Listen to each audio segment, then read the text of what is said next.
Yo, what's up, everybody? Welcome to the Sully Squad. We got an action-packed show tonight.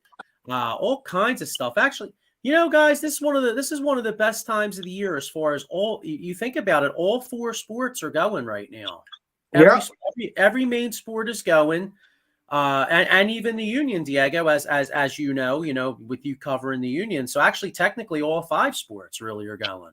Mm-hmm. Yeah, the playoffs are coming up for the Union. Okay. A couple weeks. So we're going to get into it all. I mean, Philadelphia Eagles, with the Great Escape. I saw a lot of, there's a lot of chatter out there about how, the Eagles aren't playing well, criticism, blah, blah, blah. Hey, look, the bottom line is 4-0 is 4-0 in the National Football League. I mean, last time I checked, there's only two teams in this league that are 4-0, and that's the Philadelphia Eagles and the San Francisco 49ers. Everyone else has a blemish. Kansas City didn't exactly look great last night. They found a way to win that game. But guess what? At the end of the day, you look at the record on the left. The number on the left needs to be much better than the number on the right, and that's how it goes.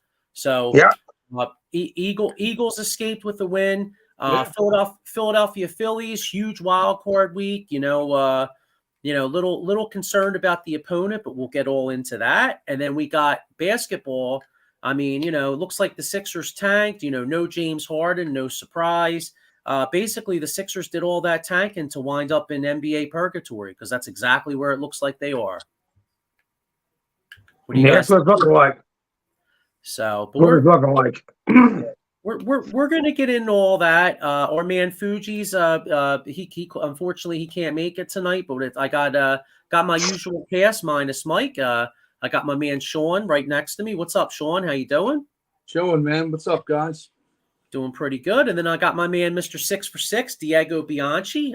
Diego gets into all, like I said, I mentioned the five sports because Diego does a great job covering the Union for EOP. So he's your soccer man as well as also, hopping on with us. So what's up, Diego? How you doing, bro? Not much, man. How you making out?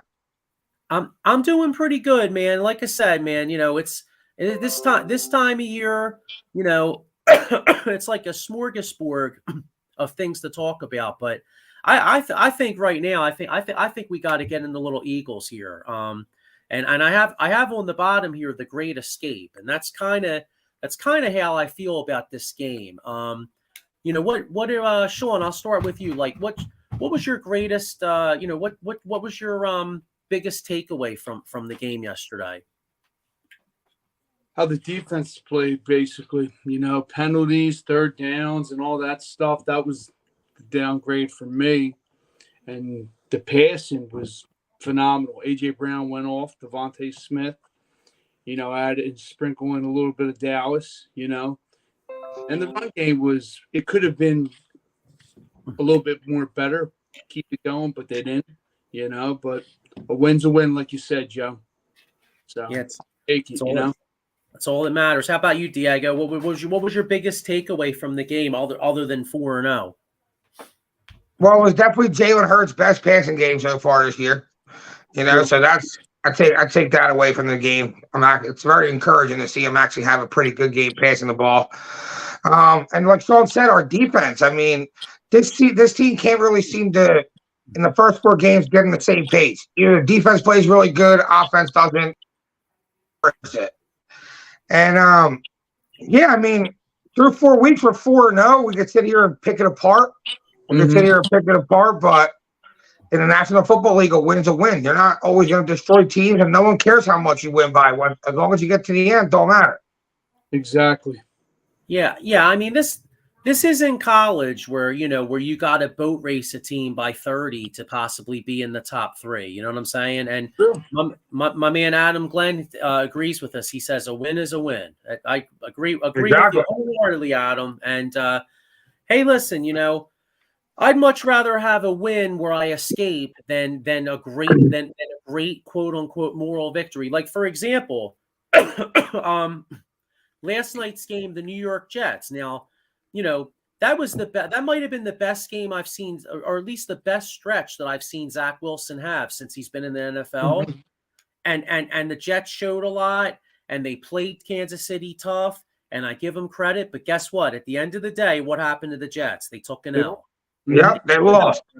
So And that's at the end of the year. That's all you're going to remember is the loss they took. No one's going to care if they played a tough game against Kansas City. If Patrick Mahomes goes to the Super Bowl, I know we're going to be like, well, in week 3 when he played the Jets, no one gives a shit. no one cares. It's all about the dubs. You know what I'm saying? But at the end of the day, good teams find a way to win games. You know what I mean? A good team a great team finds a way to win games. A good team finds a way to lose them. You know what I mean? So as of right now, he found a way to win 4 games in a very tough league where the competition is equal across the board. True. Yeah. I mean, look at this NFL. Like, and you know, and you never hear the saying it's a week to week league. Like, you know, for example, look at the Miami Dolphins. I mean, everybody and their mother was anointing the Miami Dolphins as like the greatest thing since the greatest show on turf after they put 70 on Denver last week. Now, granted, let's keep it real. I still think the Dolphins have a very, very high-powered offense. But hey, Buffalo knocked them down the size yesterday. I mean, Buffalo got after their ass. You know, I'm not really surprised that Buffalo scored 48 points, but the fact that they held Miami to 20, that Buffalo defense was flying all around that field, and they were jacking some people up. I don't know what the possession time was in that game, but every time I turned the game on, it seemed like Buffalo had the ball. So I mean, you play a high powered offense like Miami. If you can play solid defense and keep the ball out of their hands as much as possible, that's how you beat them. And to your point, everyone wasn't like, "Oh, Miami's the best offense we've ever seen." Cool down. They didn't play anybody yet. You know what I mean? Yeah, and you know, that's kind of what I'm looking at too. Like, you know, like the criticism of the Eagles. Well, people go, well, the Eagles haven't played anybody. Okay, I get it. Eagles played New England. New England looked like shit yesterday against Dallas. Dallas had a bad week versus Arizona last week, but they got right back to it. Mac Jones looks atrocious, by the way. I mean, the fucking decision. He's not good. I mean, he's in year 3, and he's trying to throw the ball across his body. He's making rookie mistakes. Hasn't he thrown pick sixes in 2 games in a row? Yes. Yeah. Mac Jones stinks. He's not long for this world playing for Bill Belichick. I'll tell you that much. Nope. But you know, but you think about it though. People say the Eagles haven't played anybody. Well, you know, and the 49ers look great, but who the hell have the 49ers beat? I mean, Pittsburgh looked like dog shit yesterday, right? So the Niners beat Pittsburgh, who looked like dog shit yesterday. The Niners beat the Giants without Saquon Barkley in San Francisco. The Niners, who the hell else did they beat? The Niners beat Arizona yesterday. And they beat, oh, you know what? They won at the Rams, which, you know, I'll tell you, the Rams look like Rams look like, you know, that looks like a decent win for the Niners because the Rams aren't bad. So that's a decent win. If you look around the league, look at Joe Burrows. He's playing horrible. You know what I mean? Patrick Mahomes don't look like Patrick Mahomes. I know they're 2-1 or whatever, 3-1. They don't look like Patrick. They don't look good. You know, the Bills already have an L. The Bills just showed you who Miami was yesterday. So in reality, I mean, who has really played anybody so far? If you're 4-0, sitting at 4-0, I mean, you're the best you could be. Yeah, exactly. I mean, you know, if I have to give an award to style points so far this year, I'd have to say San Francisco. You know, if you're doing power rankings right now, like, you know, you'd have to say San Francisco's #1 power ranking. Okay. Yeah, but even look at San Fran though. Doesn't it seem like, I mean, if you can find a way to take Christian McCaffrey out of the game, San Fran's not that good. And don't get me wrong, Christian McCaffrey is a huge part of that offense. Yeah, but you're also forgetting you got Deebo Samuel, Brandon Ayuk. Deebo's not the type of wide receiver that just lines up and beats you though. Like, you know what I'm saying? Deebo gets one-on-one coverage. Deebo comes across the middle, catches a 5-yard catch, and makes that a 45-yard catch. Deebo's not like your prototypical #1 wide receiver where he's going to like crush the game. Christian McCaffrey takes that over. 4 touchdowns yesterday. Without Christian McCaffrey, they're not even in that game probably, or they're winning by the skin of their teeth against Arizona. That's true. You know, it's funny that McCaffrey trade's going to go down as one of the best trades that they ever made because he totally changed the complexion of that team and that offense. 100%. Brock Purdy's trash. I want to hear about Brock Purdy. Like Ayuk, yeah, he's all right. He's a good receiver. Kittle's good. Deebo Samuel's really good. They got one really great player on offense. That's Chris McCaffrey, the best offensive player in the NFL. Yeah, and guess what? The Eagles played a run pretty good. That's true. That's true. I got a comment here, Pat Bernard. What's up, fellas? Hey, what's up, Pat? How you doing? You could check Patty out Sunday mornings on Edge of Philly on the PM and the AM show. What offense scares you more, San Fran or Dallas? I'm more scared of Dallas. They have more weapons across the board, in my opinion. Yeah. I mean, Dak hasn't impressed me yet. But we'll see. Adam Glenn says we don't make our schedule. Here's I got a comment right here. Paul Spencer says we will find out next week. Cowboys versus Niners. If it's one-sided, we will see if it's opponent scheduling. So far, I have Niners 1, Eagles 2, Cowboys 3, Bills 4, 5, Chiefs. You know what? I'll tell you, if I'm going power rankings, I can't really argue with Paul, to be honest with you, right now, from what I've seen. I mean, it's early in the season, but from what I've seen, I have no complaints over that. What do you guys think? He's got Niners 1, Eagles 2, Cowboys 3, Bills 4, Chiefs 5. I kind of agree with that. The only team I don't think should be in the top 5 is the Chiefs. You put them in there just because they have Patrick Mahomes. I think Miami deserves 5 over Kansas City. Well, true, but yeah, like you said, they're the champs until they're not. Right. And as long as you have Patrick Mahomes, you're a top 5 team in this league. I think he's proved that already. He doesn't have to have great players around him. They don't need a great defense. As long as he's the quarterback of the Kansas City Chiefs, they're top 5 in the league. Yeah, and by the way, speaking of Cowboys Niners, Paul and I got to talk this week, but we're going to do the old school 90s Cowboys, in particular that rivalry. So stay tuned. We'll come up with a day. Who do you like in that game next Sunday? It's in Frisco, right? It's in Santa Clara. You know, bro. I like the count. I kind of have a feeling Dallas is going to get some revenge, bro. I really do. I kind of like Dallas in the game, to be honest with you. Me too. I like Dallas money line. I think Dallas wins that game. I think Dallas wins the game on Sunday. It wouldn't shock me. I got getting back to the Eagles game real quick. Patrick Bernard says Eric Bieniemy with Sam Howell bounced back from week 3, gave the Eagles defense all they can handle. We survived by Jake Elliott. Yeah, that's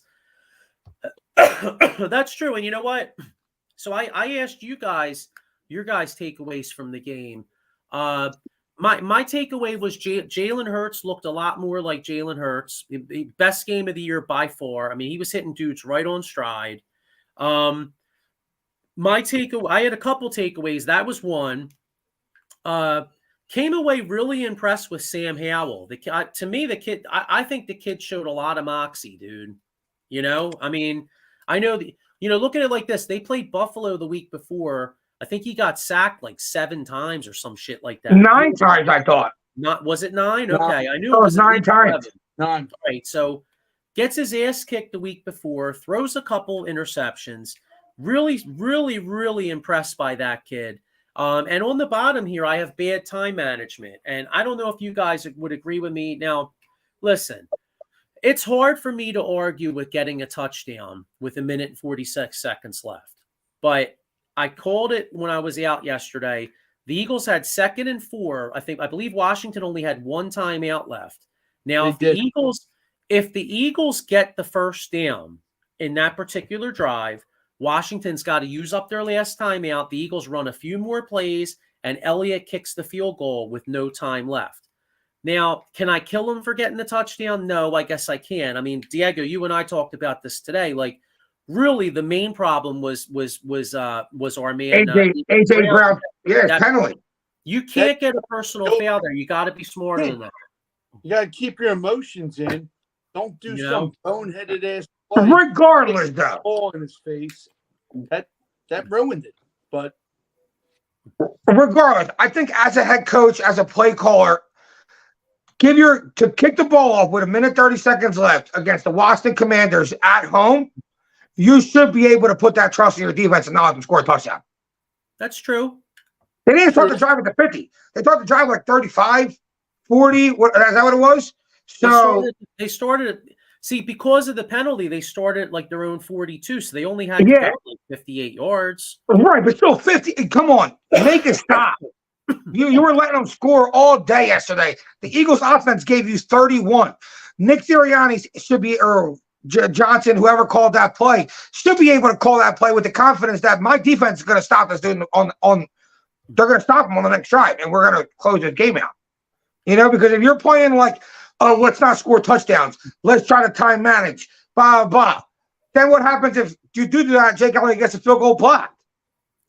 That's why you can't play like what if on the field goal or let's play for a field goal. He called the play, Jalen Hurts to a pass to A.J. Brown in the end zone. No choice but to catch that ball. Yeah, no, I mean, I hear you again. I don't want to kill. I don't want to kill them for getting the touchdown. You're right. I mean, it was a great play. It worked. The only way, like, to play devil's advocate, though, you know, what if in the Super Bowl, what if the Chiefs had it? You know, the Chiefs had a chance to score a touchdown against us. They managed the clock, kicked a field goal. We got the ball back with like no time. You know what I'm saying? I hear you. I mean, I feel like that game was also going in a different direction. You know what I mean? Like, that game was like no one could stop anybody who ever gets the ball last wins. Yesterday, you got to make a couple stops on Sam Howell. You know what I mean? Not Patrick Mahomes. Like, make them stops. Well, and they're I was going to say I was going to say the other thing was in that last drive. The Birds had them 3rd and 17. You know, they laid back. They gave up like a 16-yard pass, and then it set up an easy 4th down. So that was the play right there. You get a team 3rd and 17. I mean, you gotta stop that drive. You know what I'm saying? You gotta stop. I agree. We need linebacking help, plain and simple. Morrow and Cunningham ain't cutting it. We need a linebacker that's good in pass coverage. Because the problem is pass coverage linebackers don't sit around on the market. You can find guys that stop the run. That's easy. I know, but I'm saying if there's one out there, if is the key, something's got to give because, you know. I think it would have to be a Howie trade to get a guy like that here. And the Kobe D can't cover either. Yeah, he ain't going to come here and solve those. He ain't going to come here and solve that middle of the field coverage problem. Yeah, Terrell Edmonds. What do you think about him? Who? Terrell Edmonds. He kind of. Can we like? How do we like him in safety, or can we move him to linebacker? Just in general as a player. I mean, I think he's trash. I think he can hit. I mean, that's what he does. He hits. He's not really a cover. I think our starting safeties by like a couple weeks has to be Sidney Brown and Reed Blankenship. They got to be our starters. They got to do something. What do you? Reed Blankenship is really good though. Yes, he is. He's undrafted. He's a hungry kid. You know, he reads the plays like. Yeah, but there's so many players out there right now in college that are small schools, undrafted, and you know they're just as good as your AJ Browns, your all the top players, but they never get that chance to show themselves. And Reed's one of them, like you said. He plays a hell of a safety because safety, you're playing center field. You see everything in the field, you know, and you can dissect it and get there before it even happens, you know, and it's a blessing to have him. I love him. I mean, I love his tenacity and the way he plays, like I said to you before. Nicholas Morrow had a really good game yesterday. Yeah. 11 tackles, 3 sacks, forced fumble. Like, I mean, he played pretty good. If the Kobe Dean don't come in and make some sacks, then they're going to be talking about that middle linebacker position. Hey, what do you guys think of Mike Loro's comments here? Because he says Desai definitely was shitty all game. As far as like, you know, having him and then T-Rex Will says Morrow played well yesterday. And then one more, Paul Spencer says, man, you got to give some huge love. Props to Devontae Smith. That catch he made that was beautiful. That catch he made before the half to set up that field goal. That was a huge play in the game. But what do you guys think of Mike's comment about Sean Desai's defense in particular, as far as playing off coverage? What do you guys think of that? Do you think some of that was scheme related or talent related? I think some of that has to do with the talent we have across in the back of our defense. You know what I mean? Like, right. You know? We got to give the cushion because you don't want to give the big play. You want to force everything inside. You know what I mean? Like he doesn't. That's what he wants to do. He wants everything to go to the center, the middle of the field. He doesn't want to get beat in the big play. It's more like a bend don't break type of thing. You know. But right now we're breaking a lot. Yeah, but if you look, right, like I forget that stat I sent you guys, but it was like the Eagles. It was something like the Eagles had like 50 some pressures or something like that. Here, let me see if I could pull this up. But I do remember. Didn't it seem like they had no pressure though? It seemed like Hale had a bunch of time to throw. Right. Like here we go. Here it is. An absurd 32 pressures today speaks volume on how terrible Eagles pass coverage was today. It says Eagles had 4 different pass rushers generate at least 6 pressures. All 4 had a pass rush get off of 0.75 seconds or quicker. Josh Swed led the group with a career high 9 pressures. Now the point of that is if you're getting that much pressure that quick, how the fuck are they completing all these passes? You know what I'm saying? Like it doesn't, like to me, if the D line is getting there that quick, then shouldn't these guys maybe be up on the receivers a little bit more because your line's getting there fast? Like I'm wondering if it's a scheme issue. For example, look at Darius Slay. Darius Slay, 2 plays, if I recall, was off his man instead of playing tight coverage. You know what I mean? Get on him, press him, knock him off the line, you know, kind of like razzle him, you know, take him off his route.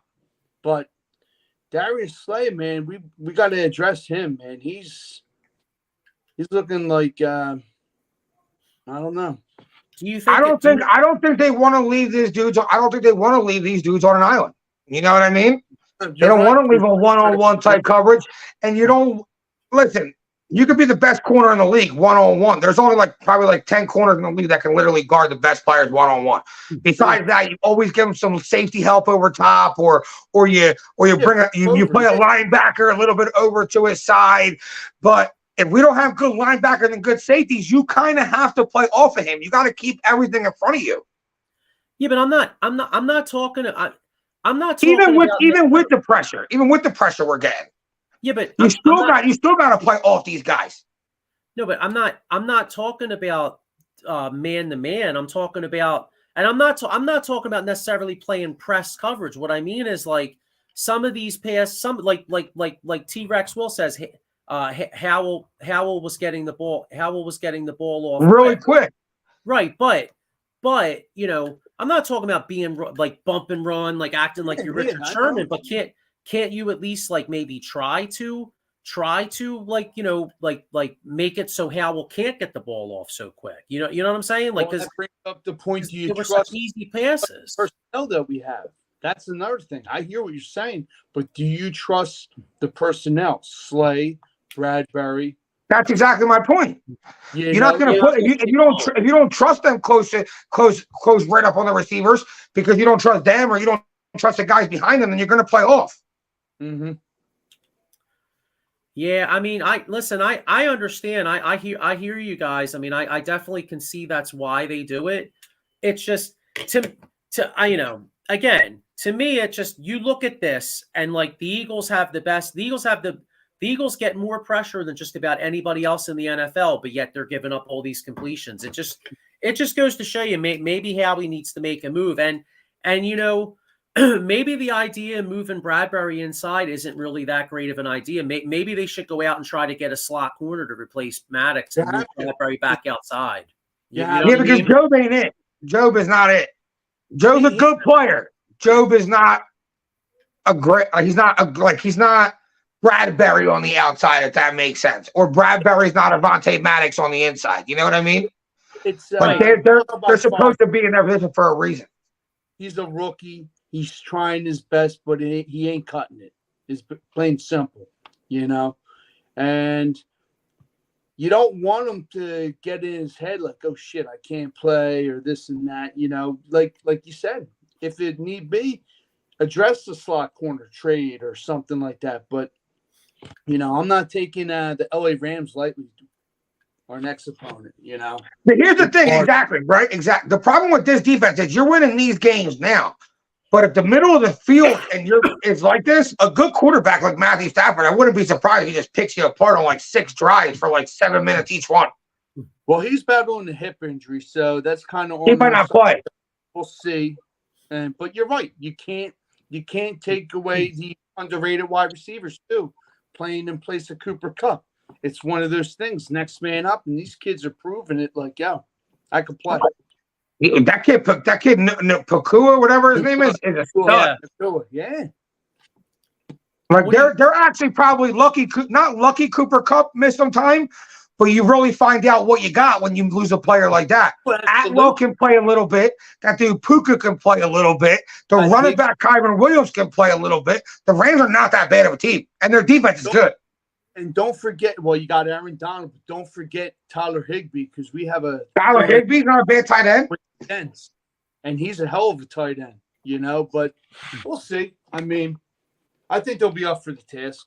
Here's Paul Spencer. Well, you know what? And before, because I want to move on to the Phillies, but we'll do a Rams prediction real quick. But real quick, Paul brings up a point here. He says Dallas plays on the line because great front seven with two strong safeties, Wilson and Hooker, that can cover. Eagles can't. No back end linebackers. I agree. And then Mike Lauro says give Ricks a chance. He's played the nickel. So I mean, maybe they will. I mean, maybe they will. Or I mean, I don't know. I think something needs to be done because, like you guys said, when they start going against teams like Miami and Dallas, if Dallas puts CD in the slot, Buffalo. I mean, we're gonna have a really hard time. So, I mean, Washington has some talent, and Sam Howell looked pretty good, but they're not at the level of these teams. You know what I mean? So, cool. All right. So next time we're on, it'll be after the Rams game. Let's get a little prediction of the Rams game. How you guys feeling about next week? I think it's going to be a really tough game, but I think we find a way to squeak it out. I say like a 24-20 type joint. Diego? What's your prediction? I mean, I think it's going to be a good game. I do think the Eagles find a way to win the game. I say like 28-23 Eagles. Okay. How about you, Sean? 28-21 Eagles squeak it out. Okay. All right. Well, I could go for that. All right, cool. All right. So we all say a win. Mm-hmm. Yeah, and I definitely get that. Hang on. How about tonight's game? What do you guys think about tonight's game? Seattle. I like the Giants. I like the Giants too. I like Seattle. I think you're going to see Kenny Walker, DK Metcalf, and Geno shine a little bit. But hey, I could see Seattle winning the game. I wouldn't be surprised. Yeah. So I think it's an ugly ass game. Oh yeah. It's Adam Glenn says Eagles will find a way to win next week. Mm-hmm. Oh yeah. Here we go. Mike Lauro says 12-9 G-men, all field goals. Well, I could go for that. 'Cause I'm playing. I got Seattle's kicker going. Let's go. Yeah, I got Seattle's kicker Myers. Let's go. Kick him. Jason Myers. Yeah. Yeah, sorry, Giants. It ain't happening. I'll tell you what, I can guarantee you I got up around 4:30 this morning. I won't be staying up for it. And if I did try to stay up, I might try this out. All right. Okay. Anybody, if you do want to stay up and you want to have some really, really, really killer coffee, the best coffee out there is Monkey Cult Coffee. You could check it out. The promo code OOTBS Sports at monkeycultcoffee.com. So, like I said, I won't be watching because I'm trying to get to bed kind of early. But if you're trying to stay up, because Giants Seattle, it's a decent game. I don't know about that. I don't think it's worthy. But if you are, drink some coffee. And then we're about to get in the Phillies wild card. Well, any baseball fans out there, here's hoping the Phillies make a great run. If they do, maybe you could get yourselves a 2023 Philadelphia Phillies World Series mug. If you do, this company called Dugout Mugs, they got a mug for any baseball fan. You could use the promo code OOTBS Sport20 at dugoutmugs.com. So make sure you check that out. I got another one. One thing we forgot to talk about this game. Eagles came out with a little bit of injuries. Cam Jurgens, you guys see that? Cam Jurgens got like a sprained foot or something like that. Yeah, a couple weeks. Yeah, so Cam Jurgens has a personal injury. Well, he plays for the Philadelphia Eagles, so he doesn't have to call Jason Fine. But if any of you out there have a personal injury or, slip and fall, workers' compensation, make sure you call my man Jason Fine, a.k.a. Attorney Big Al. He's got 3 offices throughout the region, one in Philadelphia, PA, one in Cherry Hill, and one in Pittsburgh, PA. So make sure you give Jason Fine a call when you have a chance, if you need him. And I got one more, except I can't find it. Where the fuck is it? Anyway, all right. One more. Anybody taking a trip out there? I know next week in LA, a lot of Eagles fans will be flying out to LA, taking a trip. And if you do, the best man for taking a trip is Vince Rizzuto and Philly Sports Trips. So make sure you check him out. He does it right, and use them up. Right. I know if we had Fuji, I'd have Fuji make the this one. You know what I'm saying? Yep. So, all right. Well, anyway, we got a lot of Eagles talk. Let's get into some Phillies here. What's your guys? I mean, I'm a little concerned about playing the Marlins. Diego, you kind of told me that if I'm scared, actually, no, it was you, Sean. You told me kind of basically I should go buy a dog. Yeah, I'll take you to PetSmart. I'll pick you up. What's your guys thought about the about this series? First impressions of the Marlins. Diego, I'll start with you. Didn't want to play them. I mean, the one I guess it was like 1 out of 3 teams. It was the Diamondbacks, the Marlins, or the Cubs. So we had a 33% chance we were playing them anyway. But what they have 2 lefties against us, which kind of hurts Schwarber. It would take Marsh out of the equation, so you're going to be playing Rojas. Should be able to beat the Marlins, though, dude. We're home. Yeah, and it's we're home. The bank is going to be rocking. Yeah, we're home. Fucking October at the bank's different. I don't think the Marlins are ready for that. I mean, it's Trey Turner, and it's a wrap. It's going to be electric. It's going to be bumping. And I'm not worried about it. It's a new season. Both teams are 0-0, but we got to be the better team. The bats, how they've been hitting, keep it going through October. You know what I'm saying? I hope Wheeler wheels and deals. And first and foremost, hopefully Nola, we get that old Aaron Nola, not the Nola that's scared of the pitch clock and all this other stuff. Just ready to rock and wheeling and dealing. You know? What do you think, Joe? So I'm kind of like you. I wanted no part of the Marlins, honestly, because like T-Rex W says, the Marlins always play us tough. First off, we were 6-7 against them throughout the season. One thing that really concerns me is the Marlins are starting 2 lefties against us. So in game 1, it's Wheeler against Jesus Luzardo. Luzardo was 10-9 with a 3.63. Game 2, Nola goes against Garnett. Believe his name is Braxton Garnett. He was 9-7 with a 3.66. Problem with them starting these lefties is it kind of nullifies Schwarber to a point because Schwarber has a hard time with lefties. It takes Marsh out of the lineup because I think what they're going to do is they're going to play Rojas in center, and they possibly may play Pesci in right. Left. Okay. Mm-hmm.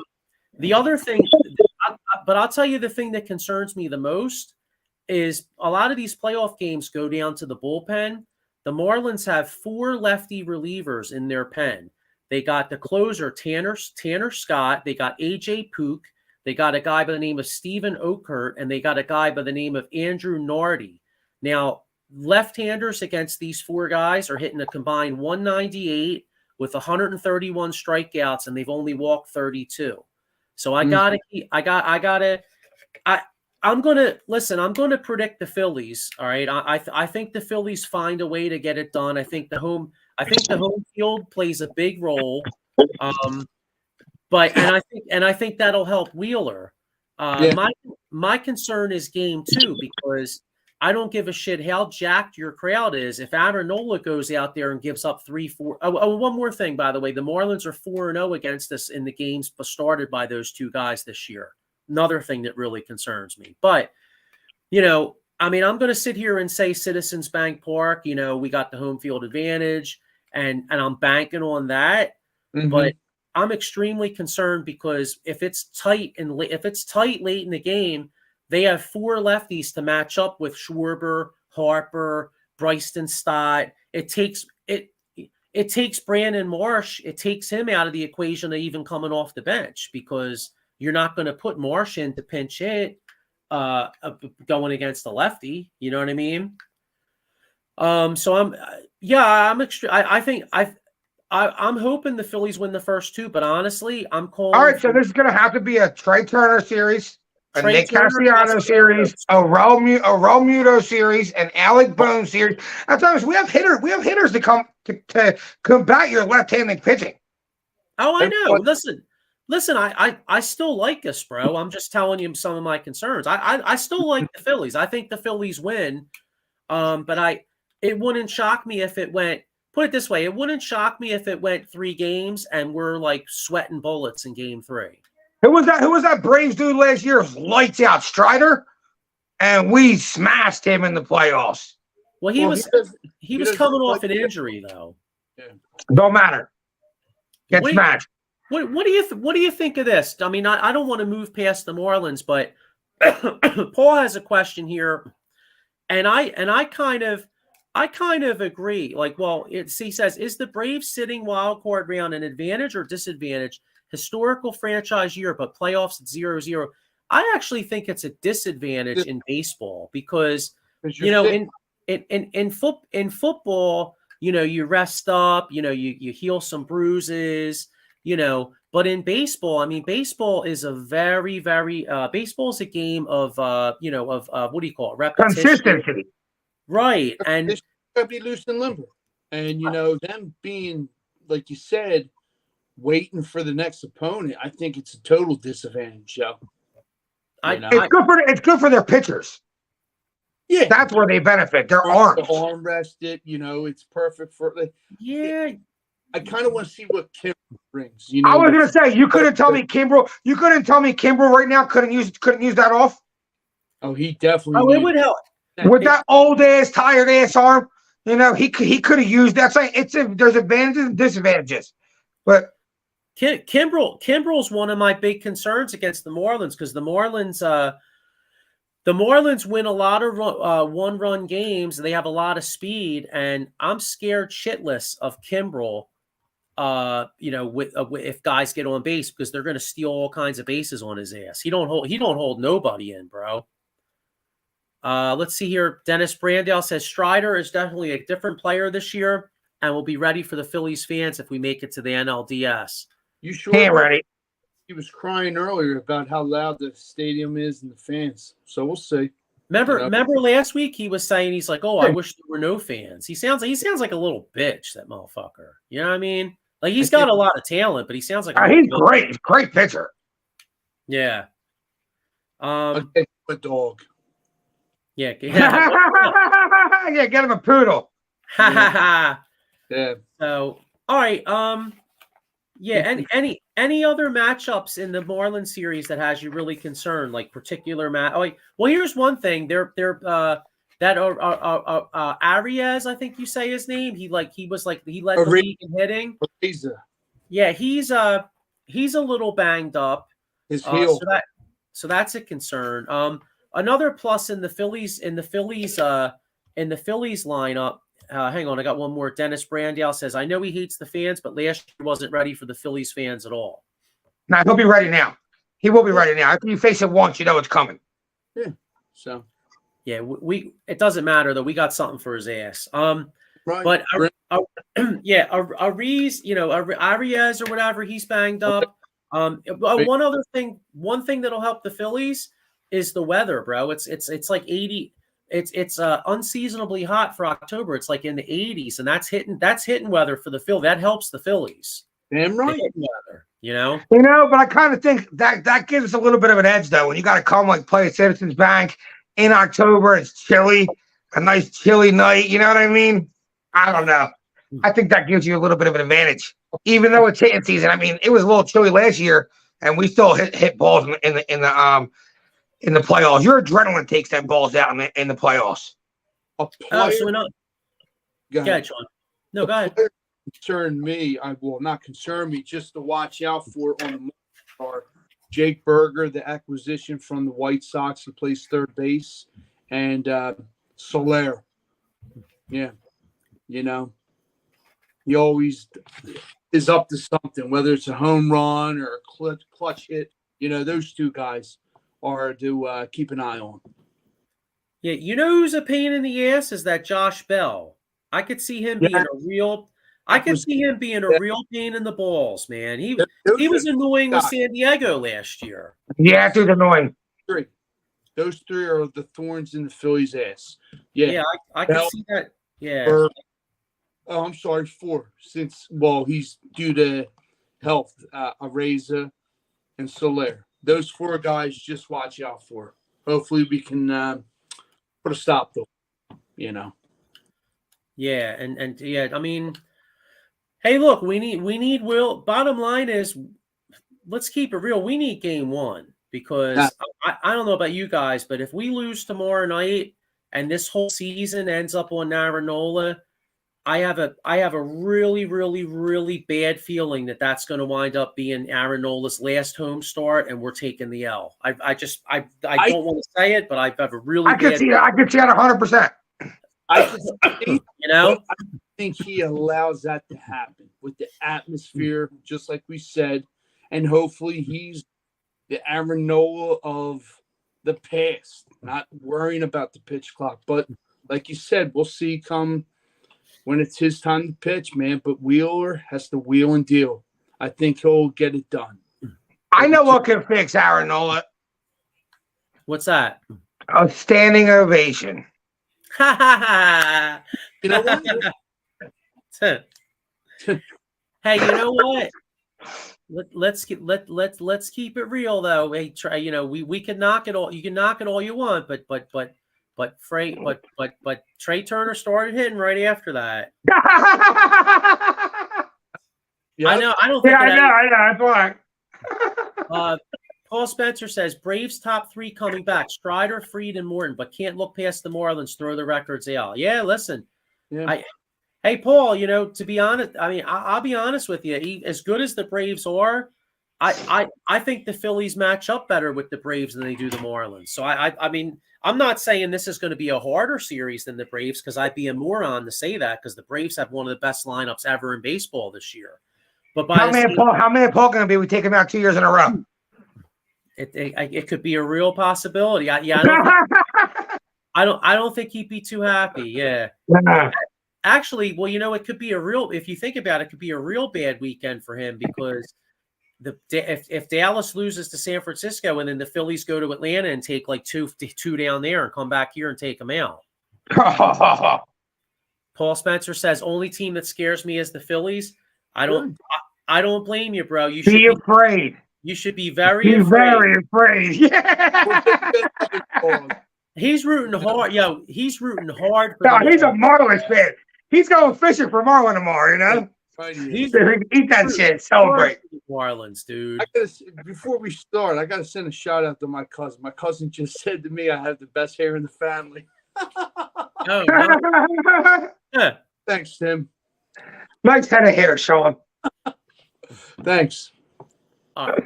Hang on. I got another comment here. What do we got here? He says, Adam Glenn says, I trust Nola. If he pitches good, he will get paid. Wow. Well, that's a lot of pressure, though. I was going to say, Adam, God bless you. That makes one of us because I don't trust him at all. Put more pressure on him. Imagine the skip goes up to him before the game, like your paycheck, your extension's on this. Kiss on the ball. Nola's giving up 8 in the first inning. Paul Spencer says, "Did I mention my Asian ass loves Memorialin?" LOL. Oh man. All right, so let's do our. All right, so I already made my prediction. I say Phillies in 3 with extreme sweat. Tight sphincter central, and but they find a way. They find a way to gut that John out. All right, Sean, what's your prediction? I'm right there with you, man. Tooth and nail. We do it. Right there with you. 3. All right, Diego. I think we got a Wheeler dub coming. We got a Nola dub coming. We're taking 2. We're not playing Thursday. Let's go. We're not playing Thursday. We're getting ready to go spank Atlanta, baby. Chop, chop, chop. That's what's up. No playing on Thursday. That's what's up. All right. Well, speaking of a motherfucker that don't do no playing. All right. The Sixers opened up. Sixers opened up training camp today. Well, at least today was media day, and it got of course bitch ass James Harden ain't there. All right. And it got me to thinking. I have 2 questions. One I'll pull up a little later. It's going to be how long until Embiid asked out. But here's one. I kind of want to ask the people out there. We all hated Ben Simmons a couple years ago. Who's more hateable right now, James Harden or Ben Simmons? I'll tell you, I can't stand Simmons, but I'm going with Harden. I don't think it's hard. Look, at Ben Simmons, we drafted him. He didn't want to be here from the start. You know what I'm saying? We moved him. James Harden forced his way out of Brooklyn to Philadelphia. You know what I mean? We do whatever we can to get him here, and now you don't want to be here? That shit's corny. James Harden's corny. Slap and spit in our face, yeah. Mm-hmm. He's soft. He's a bitch. Fuck James Harden. He sold it. That's what he basically. Yeah. And dude, a lot of balls, you know what I mean? Like, you're asking to be traded everywhere. You never won shit. You know what I mean? Like, I feel like if you're going to be in the NBA, you're going to be like, send me here, send me there. Like, say you're LeBron James. All right, you won. You went to Miami, you won. You asked to go back to Cleveland, you won. You asked to go to the Lakers, you won. You know what I mean? You earned the right to be able to be like, send me here, send me there. You know what I'm saying? Or if you're like, all right, if Steph Curry wants to go somewhere else. Dude, you busted your ass for Golden State. You won for Golden State. You gave them everything you had. Now, if you want to go somewhere else, go ahead. But like James Harden, you done nothing but choke everywhere you fucking been. This league is like for the players. It's like the players, like you said, Diego, they pick and choose where they want to go. You know what I'm saying? And it's ridiculous. Like, me and Joey are old school. Jordan didn't need that. I know it's for another time and whatever. But everybody wanted to come to Jordan and play with him and look at the end result. But, yeah, Harden's that's plain simple. We could talk all night. You know what makes me really happy, too? Well, T-Rex W says, tough one, but Harden's a bigger douche. Hell yeah. And then here's our man Fuji says, what's good, fellas? What's up, Mike? How you doing, bro? What's up, Bridge? Here's one that cracks me up. So the Sixers... because we'll get into the Eastern Conference because I know, Diego, you and I were talking about this today, the Milwaukee getting Dame, Boston getting Drew Holiday, but, yada, yada, all these teams making moves. One thing, but the Sixers made a lot of good depth signings, and one in particular was Kelly Oubre. And one thing, we said James Harden's a bitch. Well, one of the things I love about the Kelly Oubre signing was Kelly Oubre. Yeah, he told I love that, John, And had 2 kids with her. Yeah, exactly. What's up, James? Yeah, that's because James couldn't get it done. You know what I'm saying? He can't get it done on the court, couldn't get it done in the bedroom. You know what I mean? So she moved on to Kelly Oubre. James Harden, he's a very hateable guy. Probably the most hateable athlete, I think. The only other guy I really can remember hating him was when Carson Wentz was asking to be, he didn't want to be with the Eagles because we drafted Jalen Hurts, and he was like all butthurt. Like, we're not all grown men here. Like, that's the only other thing I can kind of compare it to. Like I said, Ben Simmons was a kid. Ben Simmons was put in a situation he didn't want to be in from the start, and he asked out. You know what I'm saying? He did whatever he had to do to get out. Harden, complete opposite. We got you here just because you wanted to come here. Well, the thing about Ben Simmons too, I mean, I'm no therapist, obviously, you know what I mean? Like none of us are therapists, but I firmly believe that Ben Simmons has like a mental block when it comes to shooting the ball. I think Ben Simmons like needs like a sports psychologist or some shit like that. Like for example, it happened to baseball players. Like I remember Chuck Knobloch all of a sudden couldn't throw the ball to first base. Or Mackie Sasser, a catcher with the Mets years ago, dude, his career was over. He couldn't throw the ball back to the pitcher. Like I'm not saying that happened to Ben Simmons, but he's for some reason he's afraid afraid of failure and he's afraid to shoot the ball. James block. Exactly. And I don't understand what Harden's game is here, because in the new CBA he almost has to play for the Sixers. And how does he like? He's like, how do you want to get paid? How do you want to get paid? Yeah. Who's going to sign? Like, what I don't understand is the NBA is pretty much spoken. There's no market for James Harden. So, how does he think doing this shit is going to increase his value? I don't think he does. I think he sounds butthurt that he knew the only way he would get paid is by coming to the Sixers because Daryl Morey was here. Daryl Morey picked his balls up and was like, "You ain't getting paid." You know what I mean? And now he knows he's not getting paid no matter where he goes. I think he knows that already. So he's just like, all right, well, you were the last team that said they were going to pay me. That was supposed to be my last cha-ching, and you bailed on me. Now I don't have that anymore. And that's what he's mad about. Like he didn't already make $300 million in his career. Man, he's waiting on the Clippers, please, man. You know, make your legacy even more shit. You know, you're not just not a win. You're not just not a winner. You don't want to fucking win. True. What do you think of this? Rick Marcus says biggest problem of all is Morey. Listen, I thought Morey. I mean, I'm not a Morey fan, I'll admit, but like, look, and maybe Morey did make a promise to Harden. I mean, none of us know, but the bottom line is like, I still think some of it has to, regardless of what Daryl Morey promised him or whatever, like James Harden doesn't have much of a move here other than to play in Philadelphia, in my opinion. I mean, because who's going to sign him? Nobody, because he's making not for the money he wants. He'll get signed, just not for a big contract. Like James Harden's going to be on a team next year, even after he leaves the Sixers. You know what I mean? His hands are tied, and he thinks he can play the fiddle and control every team. But they know his antics; they know what he's up to. So good luck with that. You're just making it far worse for yourself, in my opinion. Yeah. T-Rex W says Simmons got that Kardashian curse, just like all the other athletes who date them turn the shit after getting with them. You got that right, Tim. Well, that's true. Yeah. What? So, all right. So listen. So So that's. Oh, hang on. I got one more here. Then we'll move on to Embiid. Paul Spencer says Harden will be playing with China with Dwight Howard. Howard averaging 42 points a game. And making bank and commercials and shit. You know what? Harden does love. He ain't moving to China, dude.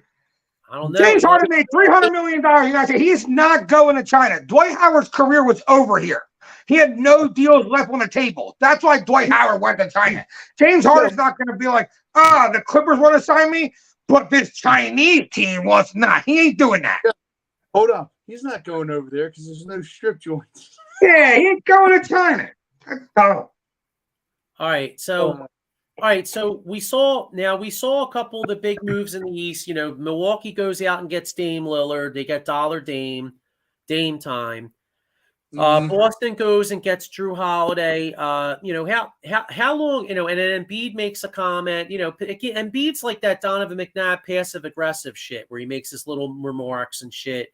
How long until Embiid asked out? Because I think it could be coming this offseason. What do you guys think? As soon as they start really shitting the bed, I think it happens. And then he just gets tired of it. He's already going to the Washington Commander games. That shows you. I want to say he asked for his way out the end of this year, but like, The way it's happening. does he though? Yeah, Well- I could see him asking for something like middle of the season. But like you said, you never know with him. It's like a soap opera. Put it that way. I'll leave it like that.